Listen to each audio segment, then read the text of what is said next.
Afghanistan, Syrie, Liban, Gaza, l'Ukraine, ils étaient plus d'une centaine à dénoncer aujourd'hui la guerre dans ces pays. Sous la pluie, ils ont battu le pavé par solidarité envers ces peuples. Et que l'argent public serve à autre chose qu'à fabriquer des armes, et que la France se range vraiment dans le pays des pacifistes, et arrête de vendre des armes justement aux belligérants des deux bords. Une marche bon enfant avec des arrêts symboliques devant France Télévisions pour rappeler l'importance de la liberté de la presse dans le monde. Le partage de l'information et des connaissances sont indispensables pour une culture de la paix. Devant le lycée Émile Zola où Dreyfus fut jugé pour militer pour une éducation pour la paix. La paix, ça s'apprend. La guerre, c'est naturel. La paix, ça s'apprend avec des moyens, notamment les moyens non violents.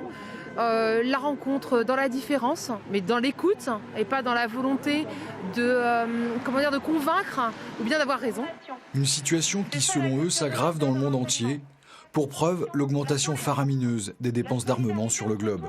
Elles ont doublé en 10 ans, passant de 800 milliards à 1752 milliards, alors que les Nations Unies n'ont que 6,8 milliards de dollars pour assurer la paix. Il faut inverser complètement la vapeur. Au chaos de la guerre, ils préfèrent l'application de la charte de l'Organisation des Nations Unies, l'ONU, qui regroupe presque tous les États de la planète et dont la finalité est la paix internationale.